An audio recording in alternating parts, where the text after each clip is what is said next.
Добрий день, шановні друзі. Ми зібралися з приводу річниці Майдану, 4-ї річниці Майдану, обговорити ці події уже з точки зору сьогоднішнього дня. Що нас цікавить, що буде далі, що треба зробити. What do we need to do today? We have very interesting speakers. I will introduce myself. I am Oleksiy Horan, the professor of Kyiv-Mohyla Academy. I'm the moderator. First, Iryna Bekeshkina, director of the Democratic Initiative Foundation, will present the results of expert survey. We've been doing it 4 years already. We can compare whether there are some changes in experts' assessments of Maidan. And then we have very interesting speakers, and I believe we'll have a very good discussion. I will give the floor to Iryna Bekeshkina. Before such event, we always organize this interview of experts. We make the survey. We put open questions, open type questions. The experts write what have we achieved, what haven't we achieved, what are our tasks. And for the second year, we could have just reprinted what what we received last year, and that would be correct. But what it means that immediately after Maidan, we made a very big change. Many things changed. For many years, experts answered the question: what were the main objectives of Maidan that were achieved? And this year, getting visa-free regime is the only new thing. What we failed to achieve, the same as before: systemic combating corruption, liquidation of all corruption schemes. We are writing it 4 years in a row. What else? There's no fair court, no rule of law, and so on. What I would like to say, that probably at this press conference, at others, there are many questions. We discuss a lot what needs to be done. I believe that there's some slowdown. Recently, a very powerful conference took place, and we also made a survey before that conference, and that is the conference of the representatives of civil society.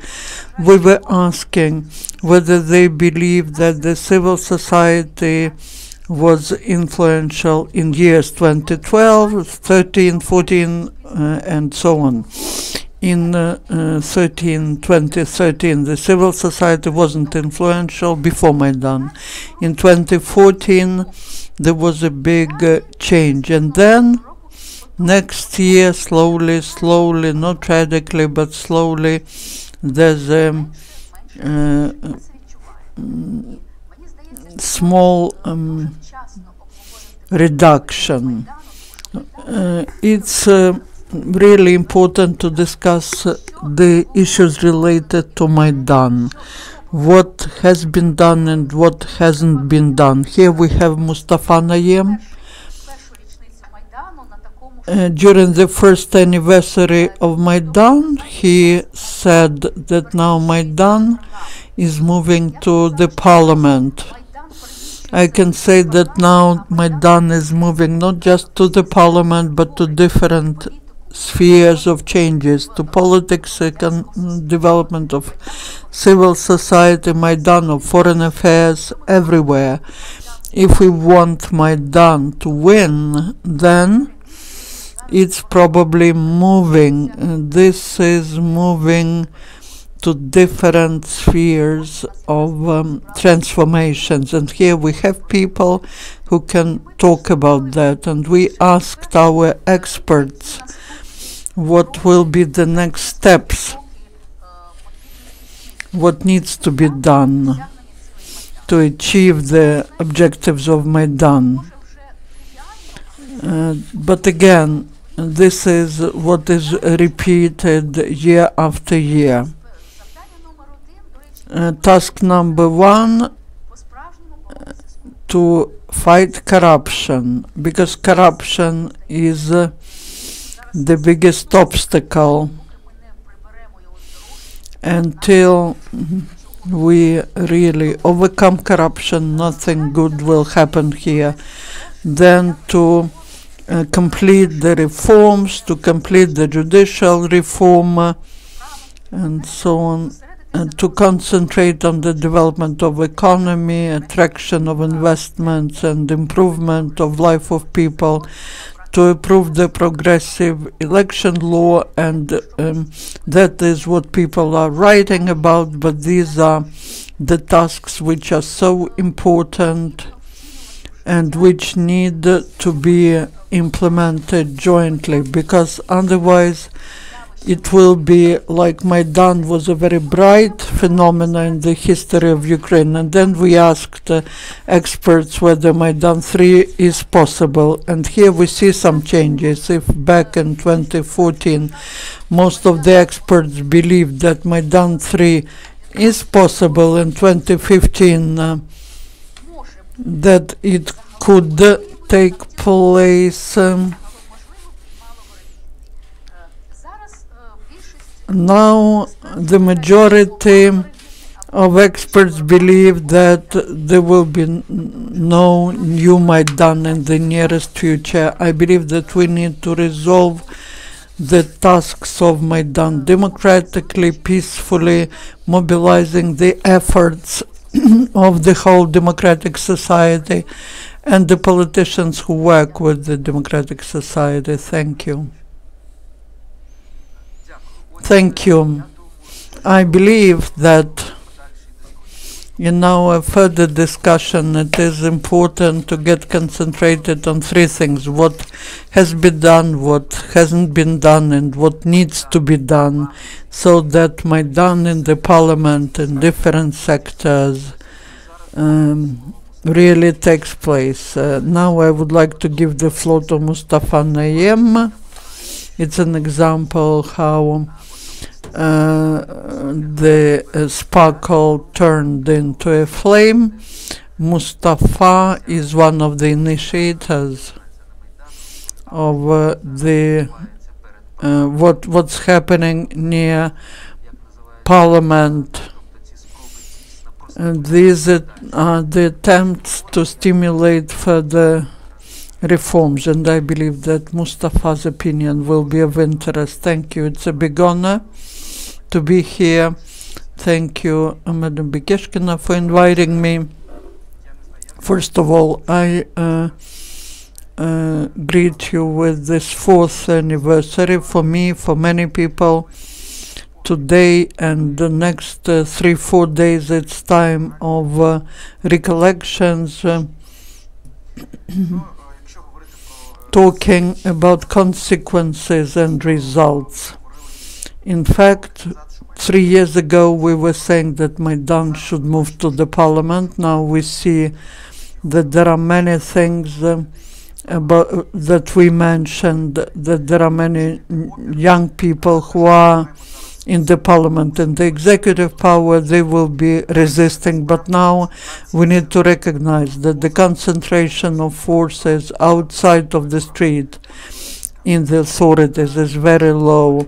There are very few people. And the most important of what needs to be done is to understand one simple thing. Unfortunately, for years we've been trying to repeat in different formats the Maidan as the protest. Unfortunately, there's very little understanding that real changes and real results could become obvious, could be implemented when people consciously start making their choice. I believe that which processes do we see now? I believe that first of all, next year, a year and a half, there will be a big fight for preserving the paradigm that we were talking about for 4 years. We see many people who were on the other side of the revolution or barricades, now they're trying to change this paradigm. You hear how the Party of Regions is trying to have same influence. 4 years ago it was impossible to imagine even that. It was impossible to imagine that people who were next to Yanukovych will get power again. It's not about Yanukovych as a personality, it's Yanukovych as a system of values and traditions. Unfortunately, second thing we need to recognize, many people who are now in authorities, they have got this fear. They are afraid of the society. The society, well, they are trying to just defend themselves, and there's one more very dangerous trend, and it's discreditation of any protests.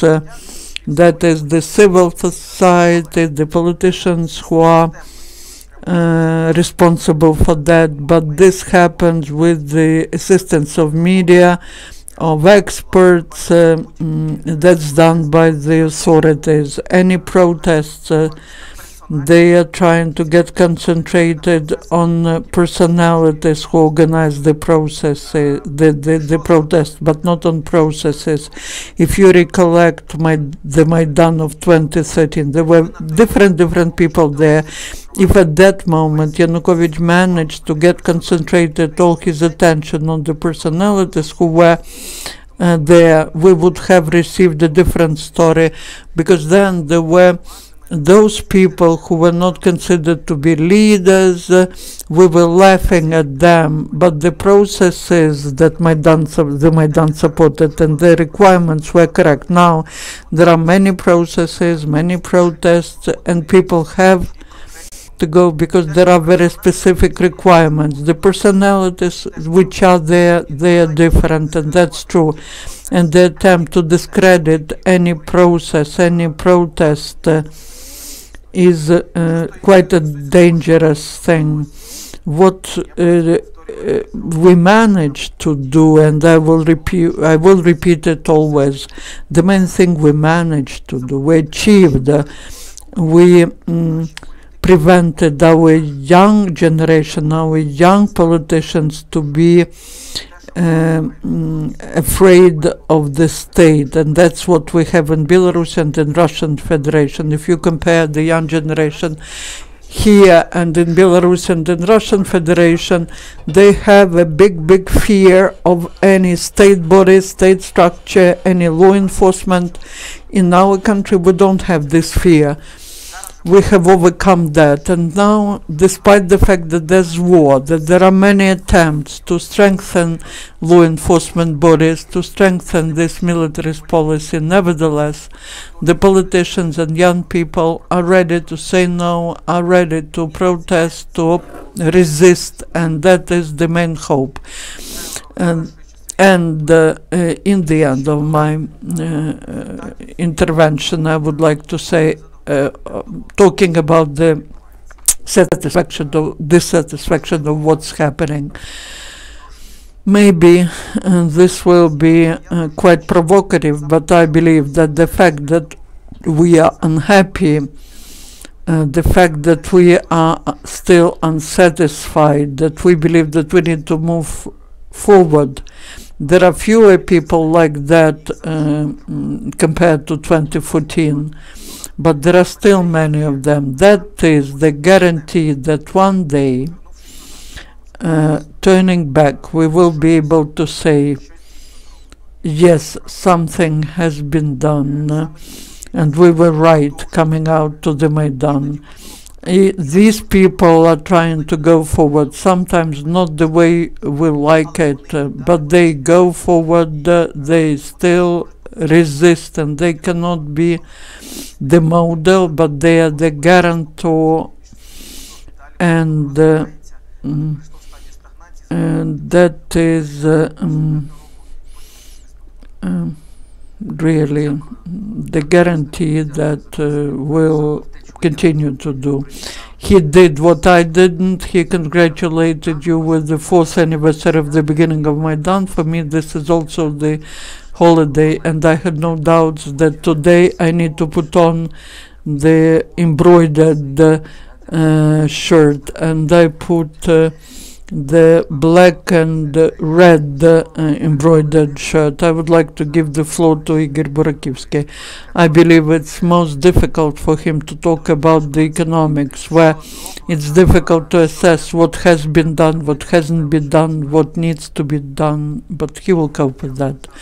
Thank you for this trust to me. When we are talking about economy, we are waiting for some results. We want the pensions to be raised, and we want many things to happen. But I believe once we are looking at the economic processes in the context of what was mentioned at Maidan, we can talk about several things. First, that has been done. I see, first, that has been done. We achieved macroeconomic stabilization, but in any positive thing, there's but the macroeconomic situation is still fragile, and without fundamental reforms will not be able to achieve sustainable economic development. That is positive on one hand, because we see stabilization. On the other hand, that's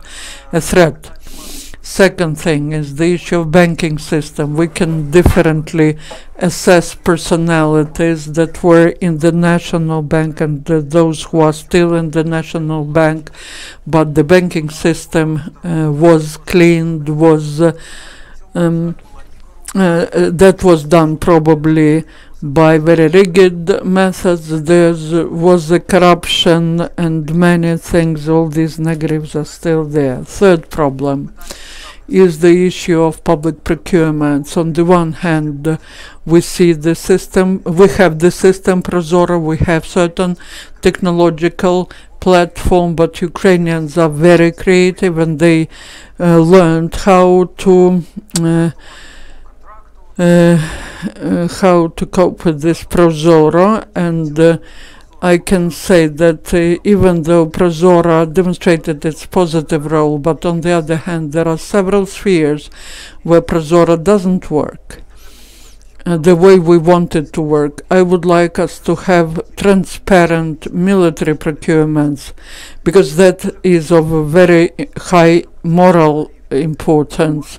I'd like Prozoro to work at the level of communities, and in many other spheres we need to talk about the system Prozoro. Third, we started the pension reform, but we have several buts, and buts connected to the fact that some blocks of reforms will have to be worked on further.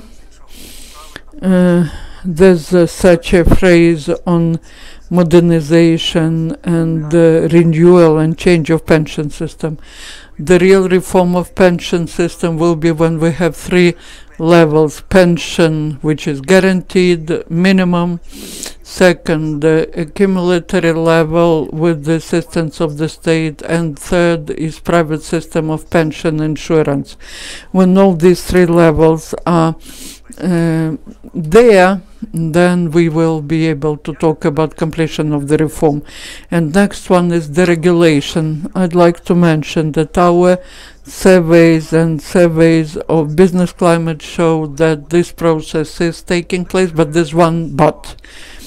But is that today, in some aspects, we are too much involved in deregulation. On the other hand, we fail to create new regulatory mechanisms. which are required by globalization, by cooperation with the European Union. The world cannot live without rules. When we are talking about rules, we talk about corruption and bureaucracy, but the rules of entrepreneurial activity, tax activity, that is the basic element of regulatory regime of the state. 6. This is related to decentralization. Decentralization has started. I think this process cannot be slowed down. But if we look at the map of Ukraine, there are different zones there. There are green, positive zones where there's decentralization and elections. And there are some places where the process hasn't started yet, and it's important to say that we have completed forming the integrated territorial communities, and they have become the real institution of power. Well, we understand that the topic of economic results of Maidan is very complicated. We can talk about privatization, about some other reforms, and in the end, I would like to mention 3 theses. First, there are many changes that we need to do. They are of fundamental nature, and they cannot be done in a short period of time. That's the judging from the global experience. That's not the justification of slowdown of reforms, but that's the factor which we need to take into account. Second, for me as foreign expert, every day I see some big discoveries in this country. I understood that we have corruption, that we have a weak state apparatus. I understood that political parties are not political parties. I understood many things, but every day we see how deep the crisis of all these aspects is. It reached the roots of our life, but the biggest problem is that today all these negative things start getting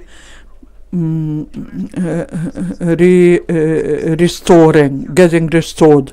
And third, who's implementing or not implementing reforms? I believe that the key problem of our political elite today, we can talk about contribution or non-contribution of the President, the Parliament, the Cabinet of Ministers, the National Bank. But the problem is, and it's very difficult to initiate the reform, especially the reforms which are of the functional nature, pension reform, the reform of public financing, the reform related to the taxes we pay, reforms related to economic growth.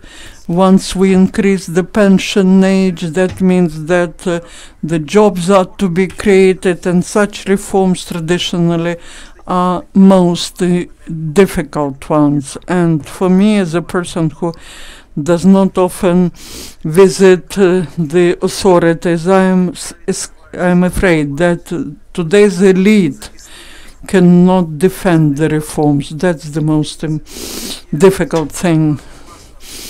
We had great reform of creation of national police. Let's be honest, this reform is close to failure. We started something, we did not complete it, and we didn't do it so that this institution starts operating. We created several anti-corruption bodies, but the prosecutor's office is persecuting the anti-corruption committee, and they persecuting anti-corruption bureau, and the anti-corruption bureau is persecuting the prosecutor's office. They are just fighting each other. This will not work. The same is true about the system Prozora. Dear colleagues, we understand perfectly well that without the political support and social responsibility of business, nothing will happen. And one more thing I'd like to mention. What is one of the biggest problems? I don't know whether Mustafa will agree or not, but if you look at the parliament as a whole, we see traditional problem of the Ukrainian parliament, of all these people, unfortunately, in all these people we see more and more of their own economic interests, and many discussions which are taking place in the parliament in the format of reforms, of assistance to people. Unfortunately, they end up by some specific companies, the regime of functioning of a specific sector.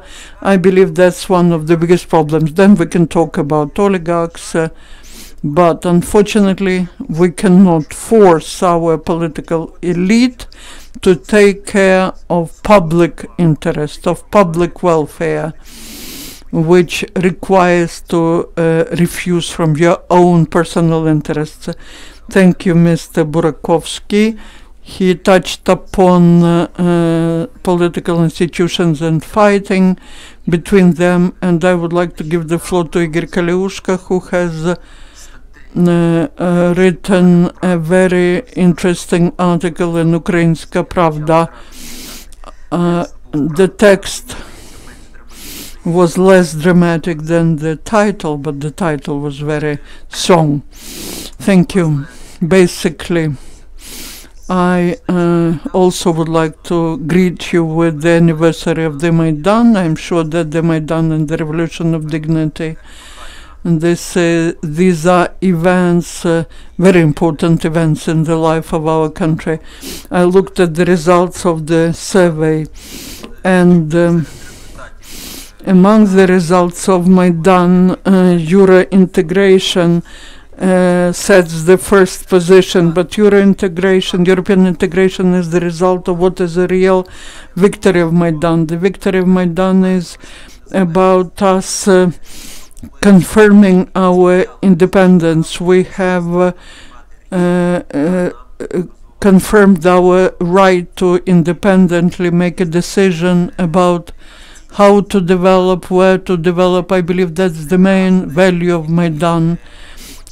Despite all the problems that were not the reason of the Revolution of Dignity, but they started after Maidan historically, they do not negate what the Maidan has achieved. The second thing, reforms.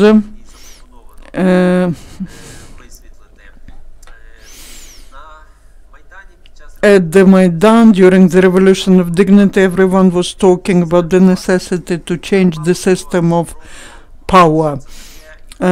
Few people were explaining what it is and what they understand by it. The attempts to explain it in some document, to describe the strategy of reforms after the victory of the Revolution of Dignity, they have not succeeded. A working group was set up in the beginning of January. Maybe you don't all remember that. There was a special decision made by the Council of Maidan, but this working group hasn't started working, because 5 days after that, on the 13th, it was set up, and on the 18th, on the 16th, there was a law passed on dictatorship, and on the 18th, the events at Grushevska Street started. And many people were involved into other actions. They were not sitting at table and writing what should be done after the victory. And then the result, when we had the victory and the forces of Maidan went to power, and it was impossible to launch immediately quick and resultative reforms. There was a consensus about launching quickly the reform in the sphere of fighting corruption, and this was probably the biggest degree of readiness, and it was launched as one of the first ones. The second one could be the reform of decentralization, which was described and prepared a long time before Maidan. And there was a big consensus after some hesitations. Politicians agreed to this reform. They passed necessary laws, and the reform of decentralization is probably one of the most successful ones. And when I think why it's more successful than others, even though it's more complicated, and we cannot say that it's of benefit for some elites, but it differs from others by the fact that, first of all, it was prepared for quite a long time, and it was prepared not in the offices of civil servants. When the reforms are prepared because of the instruction, that's one thing, but this reform was being prepared for several years. There were hundreds of discussions of that reform all over the country, and very often people were skeptical. Yes, guys, you say good words, but we doubt that it will take place. But then, when in 2015 first steps were made to introduce the elements of the reform of decentralization, then people started believing it. They recollected what experts were talking about, and this way the reform has become not what is imposed by the authorities, but what people are fighting for in many communities. Nevertheless, the authorities had to help this reform, but we see today some counteraction to the reform. Every year the draft budget is submitted with reduction of financing for self-governance, and in the parliament we have to fight for the interests of self-governance. Second, very actively business elites, local business elites got involved into this process. They started using this process of merging territorial communities in their interests. They are trying to understand what their economic interests are, and they're trying to influence this process. That is very negatively affects the consolidation of local territorial communities. Third reform, which is so needed and which has been launched, that's the reform of public administration and the civil service. Without that reform, it's impossible to implement most other reforms in the country. Until 2016, we had to wait for 2 years till 2016 for certain changes to be launched. Passing the law on the civil service in December of 2016 helped it, in 2015 helped it, and that happened under the pressure of the civil society and the European Union. Unless we had this threat, the law wouldn't have been passed in December of 2015. But further reforming started only in summer of 2016. And today we can say that the reform of the Cabinet of Ministers, of the ministries, is moving in the direction, but unfortunately very slowly. And that always causes big concern whether we will really be able to implement a judicial reform. You probably know a lot about that, and I will just say that we had two reforms. In fact, first there was a reform directed to giving the freedom to judges so that they become honest judiciary, but when we saw that this doesn't happen, that the reason is not just that the judges were under the political pressure, but themselves they were not interested very often in fair judgment. Then the second wave of judicial reform started, and today we have a formed Supreme Court. We have the main core of judges, and their first rulings will make it possible for us to understand whether this reform has started. And one more reform, the reform of political system, of political relations, that's not moving forward. A couple of weeks ago, we saw the 226 votes who supported the election code. Many believe that that was just by accident. Of course, we need the code to be passed in the second reading, and no one gives us the guarantee that the second reading will take place. But we need to change the election system. The parties are not developing normally. Here we did very little as a country. The only decision on budget funding of the political parties as the result of the elections, that's too little for us to change the system of quasi-party structures which depend on oligarchs, so that we get real parties that will represent the interests of different groups of people. The society says that we need new people, but again they will be voting for old ones, because new ones cannot become strong. And finally, what Oleksiy announced, this law 7126, which was voted for on the 9th of November, and that's on the civil service.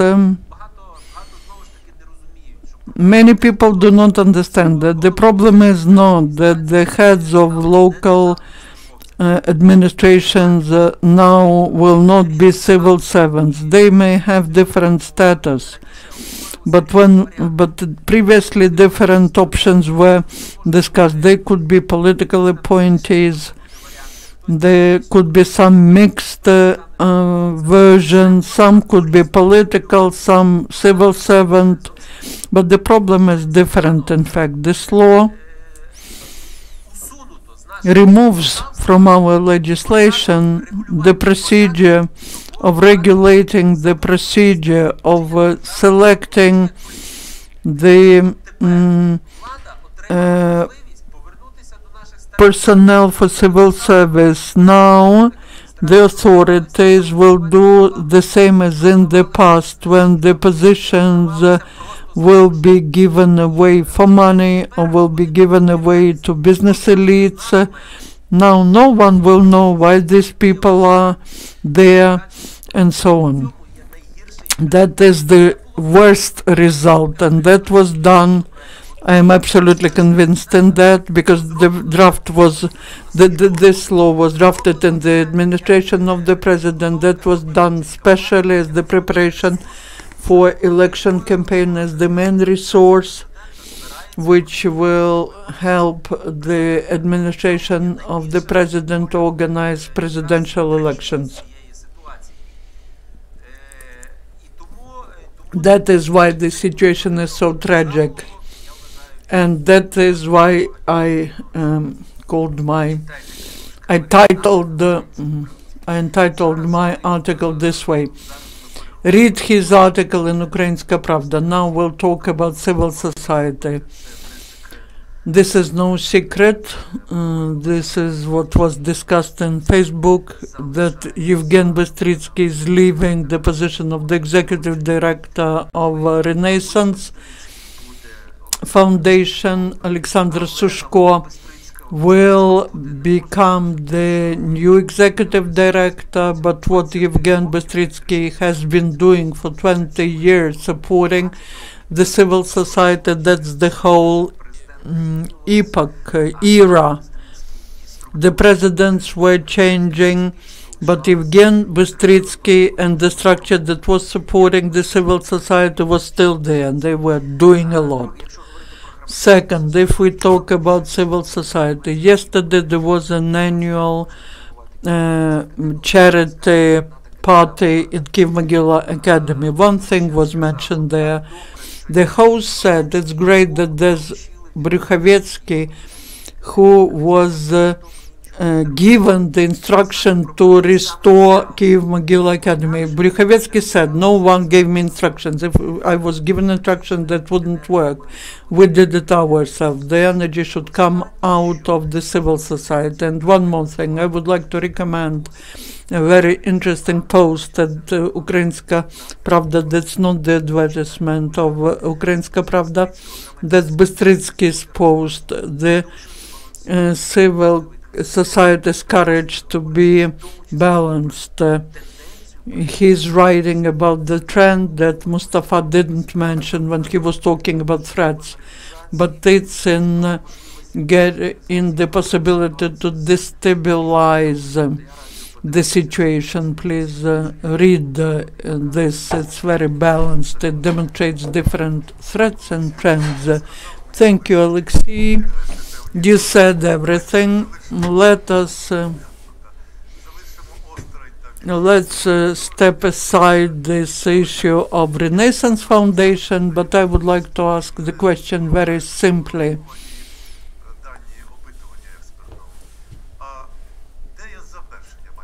Where's the end of Maidan, I'm concerned with the figures that 11% say even less. Then the third Maidan is impossible. Well, only 11 people believe that the third Maidan is possible.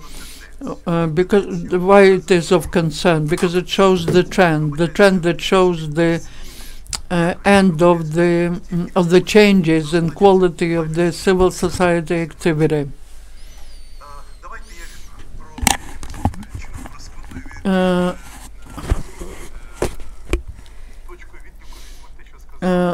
Let me repeat what Mustafa said. He said that really we are not afraid of authorities. Young politicians, especially young politicians, are not afraid, and the civil society, they are not afraid of it. Of course, the journalists, investigators could be beaten who are near the restaurants looking at what the elite is doing, or when they look at the cars of as security service employees, or they can organize demonstration near Shabunin's house, or they can discredit some activists. There were 4 or 5 documentary films which were against them, but we do not have any fear. But are the authorities afraid of the civil society? It was there, because the Maidan was the fear of the old authorities who ran away from the citizens. What's left? That's what I would like to talk about. It has been mentioned what was done by the civil society. I can say that the reforms wouldn't be like they are without the activity of independent analytical centers and organizations that, together with the ministries, were developing the policies for reforms in all the spheres. Without exception, in the economy there was a strategic group. Igor Burakovskyi started.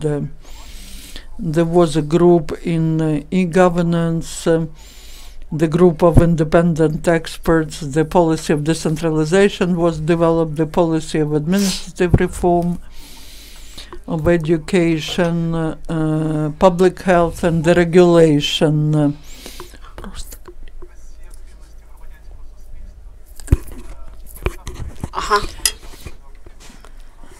Переводи просто. There were no such reforms without such an expert support, but those reforms now are bit hindered, and they became slowly. And we definitely know the moment. At the moment when Abramovich's ministry started to speak about corporatization and privatization of the state enterprises, immediately the reforms had slowed down. As Iryna called it, the stagnation had started. What we are lacking and what are the problems? What's going on with the civil society? My observation is that the level of proactivity among civil society has reached the threshold of what can generally be reached by civil society, civil organizations.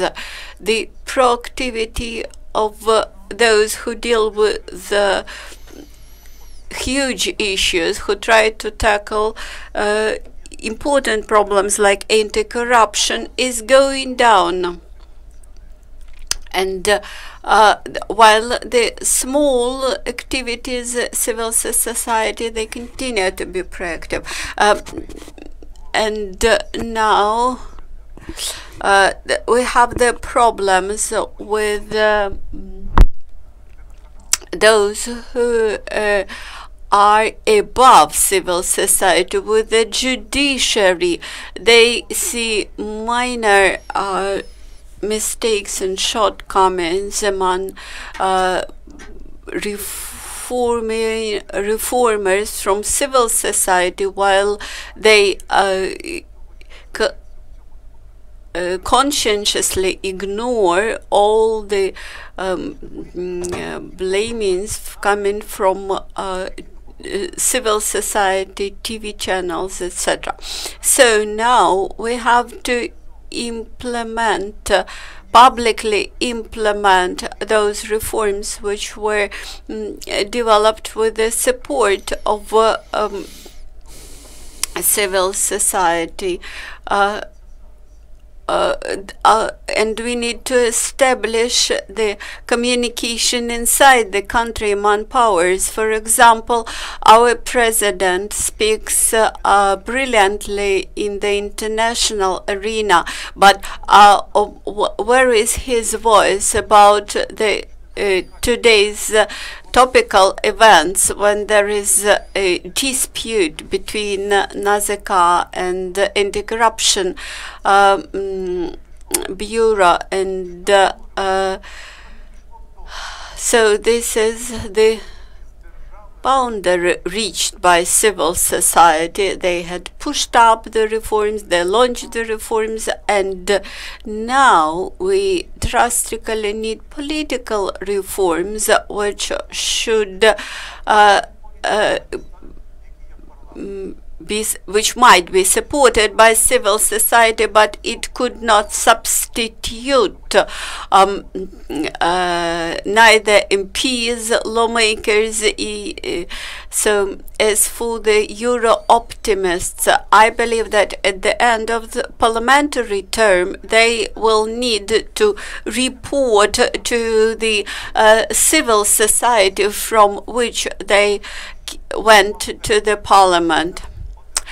So currently we are observing that those two vectors which were observed in Maidan, pro-Ukrainian vector, and the second vector, pro-European vector, Euro-Atlantic vector, for the freedom, for the European values, they now had derivated inside the civil society. And quite often today we can hear, stop persecuting corruptioneers because you are shaking a boat in a storm. reform, let us support the powers. To support whom? To support those who are in power and maintain corruption, and this is quite often mentioned by patriots. There are liberals who continue to say that let us fight for the new power. Of course, we cannot get rid of authorities, of powers, because otherwise our ship, of course, will sink down. And so today civil society had focused on the small affairs, small activities, while it is able to devote less attention to big issues like anti-corruption. And now we have no idea how to ensure consolidation of the civil society in order to reach such big objectives. Now I would like to give the floor to Mr. Volodymyr Ohryzko, who will provide his vision of the foreign affairs and foreign policy of Ukraine. We intentionally had put his intervention to the end of agenda because the foreign policy is continuation of the internal policy. Now I would like to refer to that night when all the students at the end of Maidan, when first fighting started in the Maidan square, and I recollect how we met across each other in the yard, in the courtyard of Mikhailivsky Cathedral, and I don't remember why, but we were trying to collect and bring cheers to the cathedral. Welcome to our today's discussion, and from that night I recollect that very close to Mikhailivsky Cathedral I met camera crew from the 5th TV channel, and I immediately had said to them, I think that power had crossed all the borders, all the red lines. Now closer to today's topic, I believe that general situation should be called rather positive. The state has to recognize clearly who belongs to our camp and who remains in the opposite camp. And in situations when we try to look nice in the eyes of both camps, it never comes to a good ending. So I believe that today we do not look nice in the eyes of Moscow, and this brings us closer to the Western allies. At the same time, today we clearly understand who are our allies, and when we look at the protocols of international organizations, we clearly see who belongs to which camp. At the same time, we clearly understand who are allies of our enemies inside the country. For example, we can read the National Security and Defense Council minutes and protocols from early times of annexation. And unfortunately, we do not often try to counteract those interior enemies. At the same time, another positive moment is that Ukraine is gradually gaining its international, full-fledged international position in the international arena. I could provide small but very interesting examples how we negatively responded to all the attempts to force us to change our constitution, our language law, our history or vision of our history, while we dared to say no. And we have our own dignity, we have our own position, we have our own vision, what is good, what is bad for us, and we will stand for all those values and issues and principles.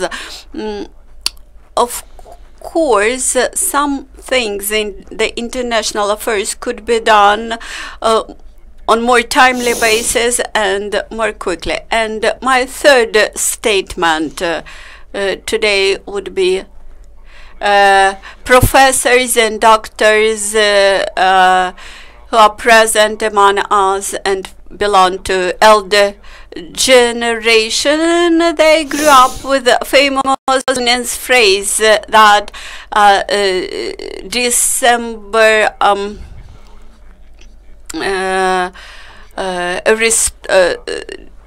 the December rebels had awakened Herzen, and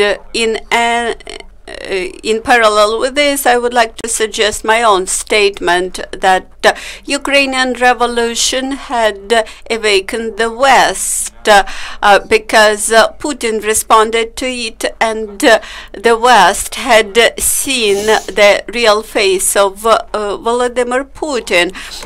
They started to understand that he is emanating threat, and that threat could become major threat for the Western democracies.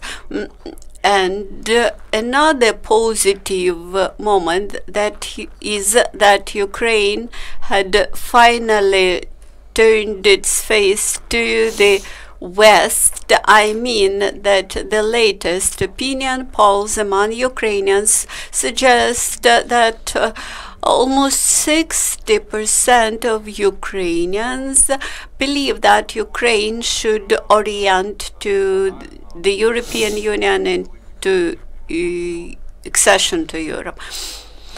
I believe that generally this is positive situation. When my colleagues mentioned about association agreement and visa-free regime, all that are positive things. Where we failed, sometimes when we try to sit on two seats at the same time, I mean on that pro-corruption or corrupt chair, and another one the pro-European orientation, and we always experience a lot of inconveniences related to that.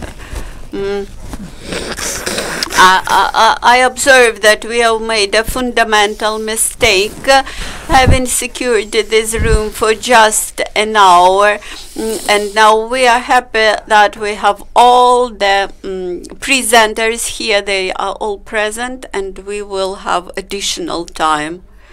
Now Q&A session. Andrei Mihal, Liberalism Institute. During the latest years, we observe huge migration, and the major age group in this migration are young people of employed age. So the question is,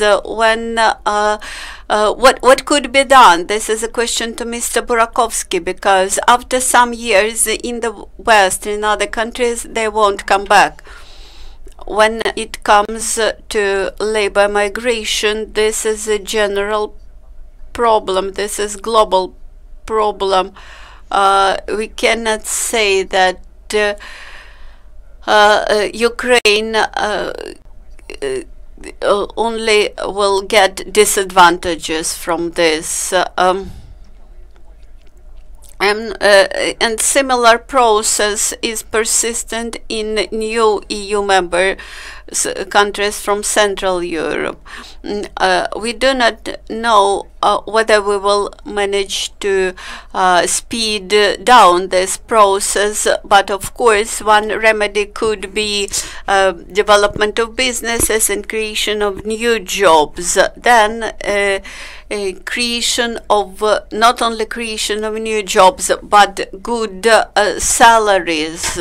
Now and then I attend the job centers, social security job centers, where I look at the vacancies which are offered to job seekers, and what I see that salaries or wages offered to candidates are at the level of minimal wage. This quite clearly signals me that this will be a wage in an envelope, that is shadow salary.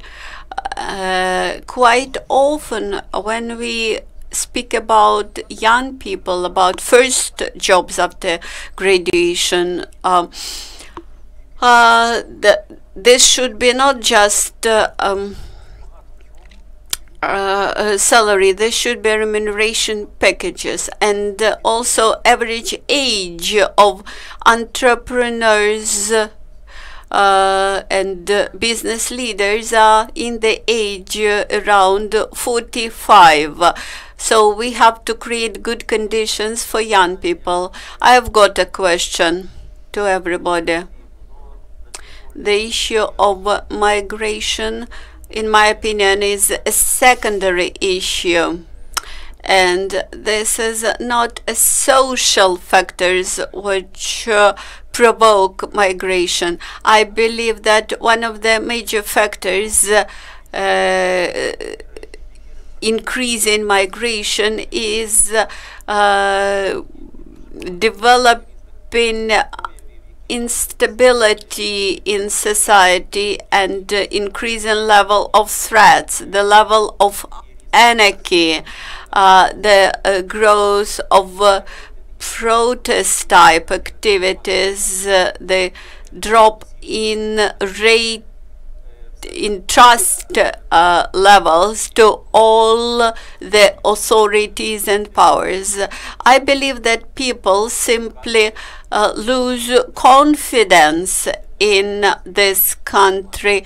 They totally distrust to what's going on here, and this pushes them to look for new environments. Some 7 years ago, we tackled the problem of legal education, and then we decided to look at the higher education in general, and we found out terrible things that we allocate huge amount of money for higher education, but unfortunately they are distributed in very, very small amounts between huge amount of educational institutions who live in the country. Country is left by those people who are the best here, who have hopes to become competitive abroad. While good educational policy in Ukraine, if you are good professor delivering good study course, you would get a decent salary or wage, and maybe in this case we would have lower figure of universities. But in this case, the country will be left only by those who cannot reach this huge level of requirements in the country. Dear friends, we have been discussing possible ways of consolidation for civil society, and nobody can offer the uniform recipe. So what is one magic stick or magic action through which we can consolidate civil society? What to do in course of preparation to future presidential or parliamentary elections?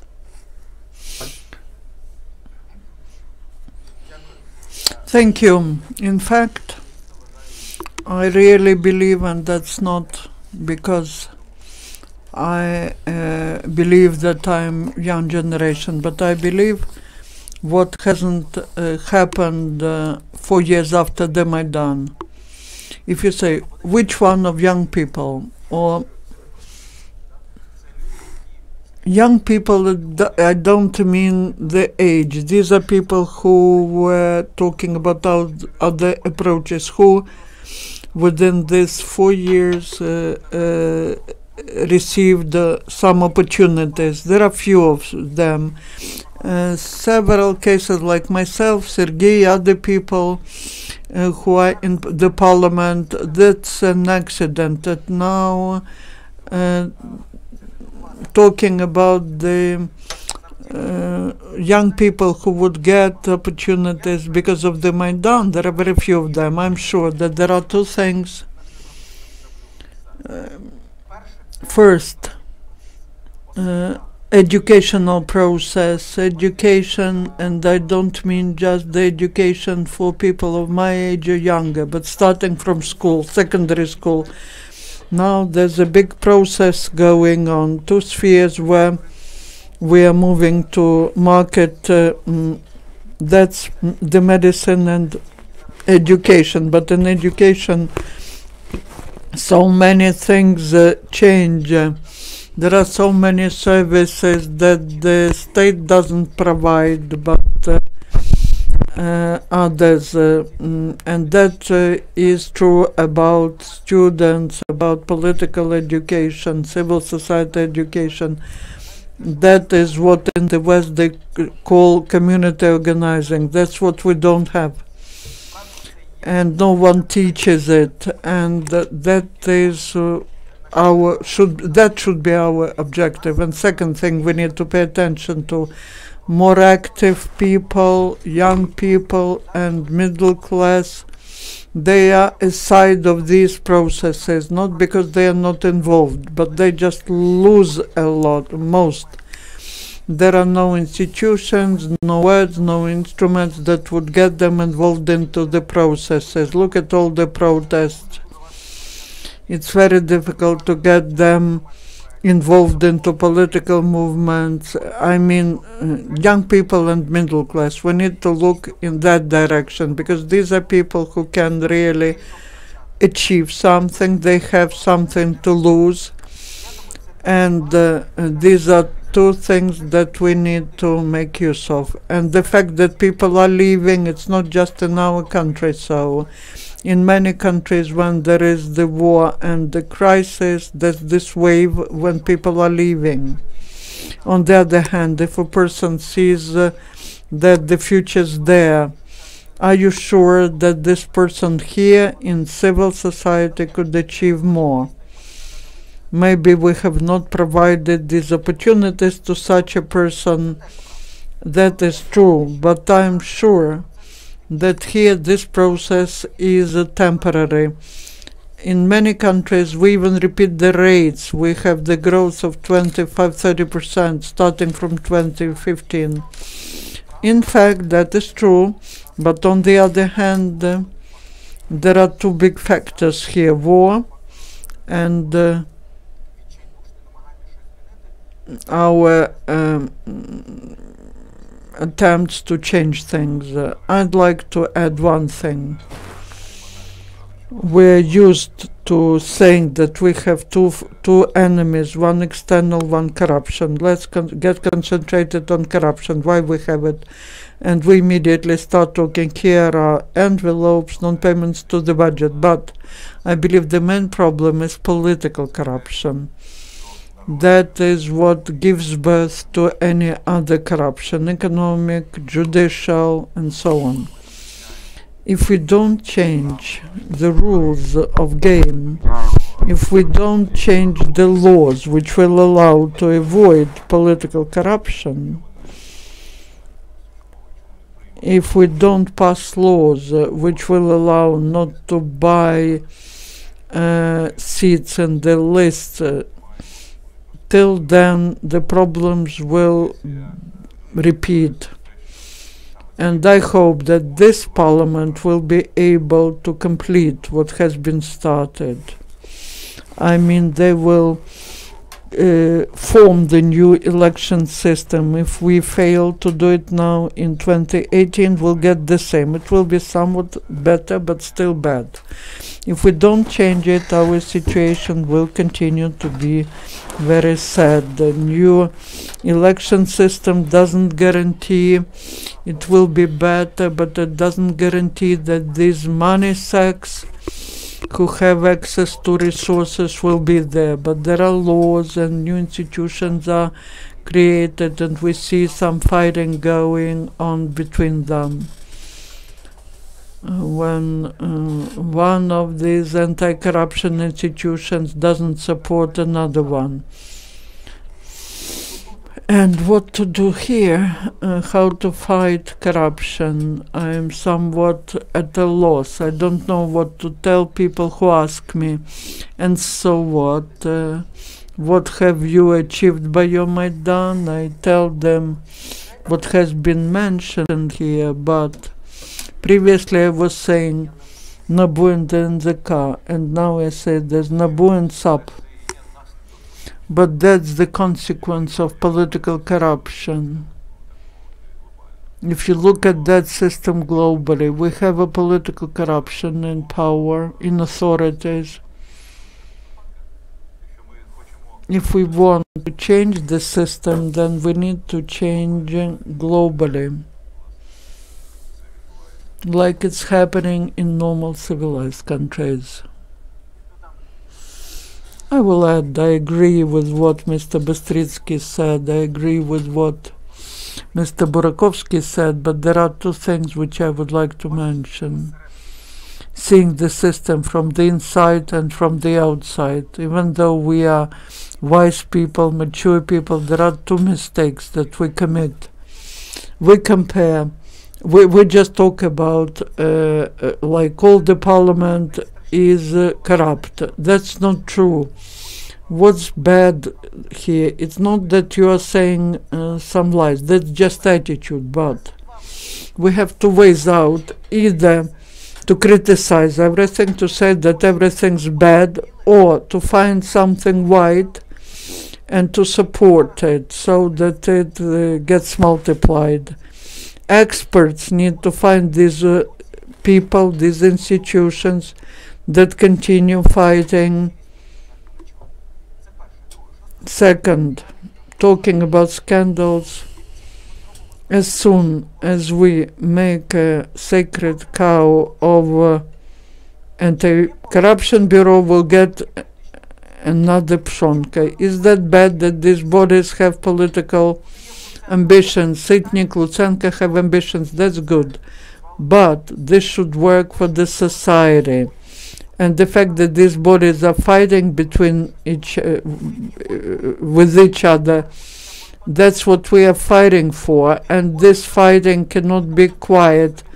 When we are fighting quietly, then say you're deciding something between yourselves, but we need to do it openly. But going through these stages, the institutions are being built. Because now Madam Solomatina, the situation with her, that's a big social experiment. The person who doesn't have any political ambitions and there's no money behind her, what's the reaction of the society?